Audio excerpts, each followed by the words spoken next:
Good morning सगळ्यांना. प्रीती ब्लॉग्समध्ये तुम्हा सर्वांचं खूप खूप स्वागत आहे. आम्ही आज आलो आहे प्रति बालाजीला. तुम्ही बघताय माझ्या मागे पूर्ण झाडं आहेत आणि आता आम्ही थोड्याच वेळात चाललो आहे मंदिराकडे. तर तुम्ही इथे बघताय की बाहेर इथे चप्पल स्टँड आहे. तिथे चप्पल वगैरे तुमची जमा करायची आहे. पाय वगैरे धुवून मग मंदिरामध्ये जायचं आहे. तर आम्ही इथे आलो आहे. चप्पल वगैरे आम्ही इथे आमची जमा करतो आहे आणि मग आम्ही मंदिरामध्ये जाणार. इथे आम्ही गंध लावून घेतला. गंध लावायला खरं तर आवडतो पण, आणि त्या लोकांना पण तेवढीच आपली मदत होते. त्यामुळे त्या छोट्या मुलाकडनं आम्ही गंध लावून घेतला इथे.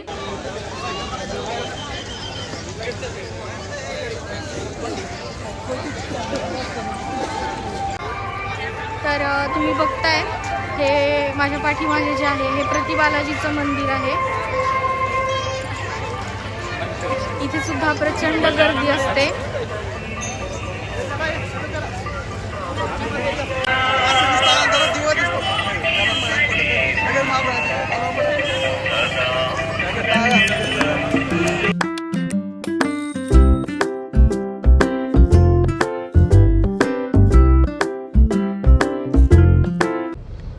मंदिराच्या भागात गेल्यानंतर तिथे डाव्या साईडलाच कुबेर देवांचं मंदिर आहे.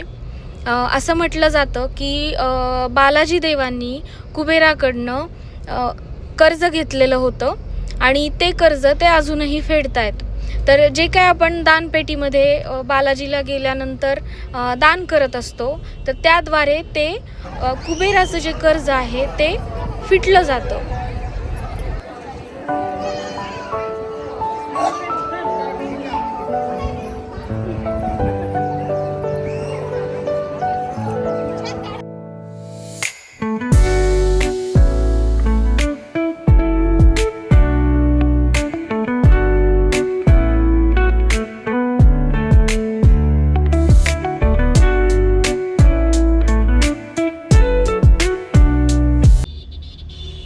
मंदिराच्या बाहेर इथे अशा प्रकारचे स्टॉल लावलेले असतात.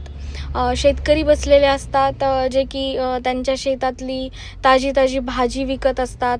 आणि असे काही छोटे स्टॉल पण इथे असतात जे की आता जसं तुम्ही बघताय या दादाकडे ना कैरी आहे, काकडी आहे, तो शेंगा पण विकतोय आणि बरंच काय काय होतं त्याच्याकडे सुद्धा. हे कसं किलो आहे? 50 ला अर्धा, 80 ला 1 किलो. हे द्या 1 किलो. पेर खाली आंब हे हे मोठे वाले नका देऊ, छोटे देऊ का? हा मीडियम साईज वाले द्या. 100 किलो ने. थोडे असे कच्चे कच्चेच द्या. कच्चे दिले कडे के तांदूळ.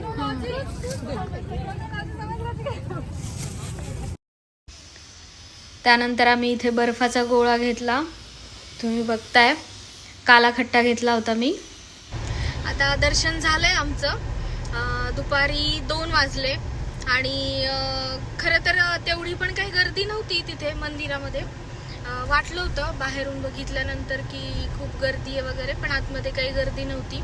आणि मंदिराच्या आतमध्ये पण शूटिंग काही घेता आलं नाही, कारण की तिथे फोनमध्ये न्यायला अलाउड नाही आहे आणि फोन तुम्हाला तिथे बाहेरच जमा करावे लागतात. त्यामुळे आतलं काही शूटिंग करता आलं नाही. पण मूर्ती आणि आतनं मंदिर खूप सुंदर आहे. त्यानंतर आम्ही बनेश्वर मंदिरामध्ये आलो. इथे या बोर्डवरती सुंदर अशा 4 ओळी लिहिलेल्या आहेत.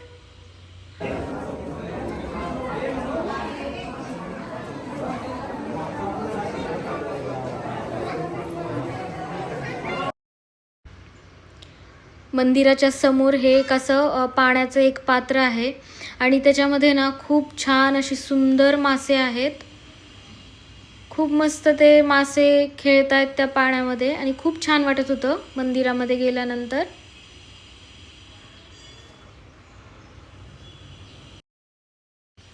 मंदिराचंच इथे एक असं शॉप आहे आणि त्या शॉपमध्ये पूजेच्या रिलेटेड सगळ्या गोष्टी वगैरे मिळतात. तर तुम्ही बघताय वस्तू पण सगळ्या छान होत्या इथे.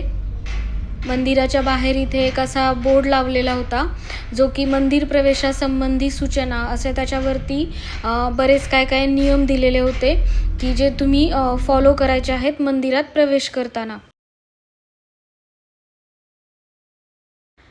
दर्शन घेऊन आल्यानंतर एका साईडला इथे एक असं पाण्याचं पात्र होतं आणि त्यामध्ये कासव होते, असे छोटे छोटे कासव त्या पाण्यामध्ये होते. जसे की आपण सुरुवातीला बघितलं तिथे एका साईडला मासे होते त्या पाण्यात आणि एका साईडला इकडे कासव आहेत. तर खूप छान असं सुंदर सगळं वातावरण तिथे होतं. आम्ही आलोय आता घरी. दर्शन खूप छान झालं, बालाजीचं पण खूप छान झालं आणि महादेवाचं सुद्धा खूप छान झालं. तर मी आता तुम्हाला दाखवते की मी तिथनं काय थोडीफार फळं वगैरे घेऊन आली आहे. तर तेच मी तुम्हाला दाखवते. हे थोडेसे अंजीर आणि तिथे ना भाजी पण चांगली होती, म्हणजे डायरेक्ट शेतकरी त्यांच्या शेतातली भाजी घेऊन येतात, त्यामुळे थोडीशी भाजी घेऊन आले मी.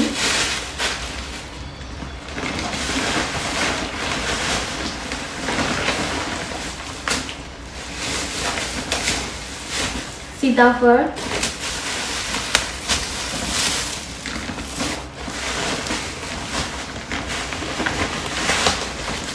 पेरू आणि बाकी काही नाही. आता मग हे तिथले ते बोरं आणि कैरी थोडीशीच खाल्ली आणि बाकीची तशीच आहे. आणि मी ना तिथे महादेवाच्या मंदिरातनं हे पुस्तक घेऊन आले, संपूर्ण चातुर्मासाचं. तर हे पुस्तक ना प्रत्येकाच्या घरी असलंच पाहिजे खरं तर. ह्याच्यामध्ये हे पुस्तक तुमच्याकडे असेल तर बाकी मग दुसरी पुस्तकं कुठली घ्यायची गरज नाही आहे. ह्याच्यामध्ये सगळी माहिती दिलेली असते की देवघरामध्ये वापरायचे, म्हणजे देवघरामधले नियम वगैरे, प्रत्येक ह्याची पूजा आपण कशी करायची हे सगळं ह्याच्यामध्ये असतं. त्यामुळं हे एक पुस्तक तिथनं मी घेऊन आली आहे. तर ब्लॉगचं आता इथेच एंडिंग करते आणि पुन्हा भेटू एका नवीन व्हिडिओसह. व्हिडिओ आवडला असेल तर व्हिडिओला लाईक करा, शेअर करा, सबस्क्राईब करा. तोपर्यंत बाय बाय.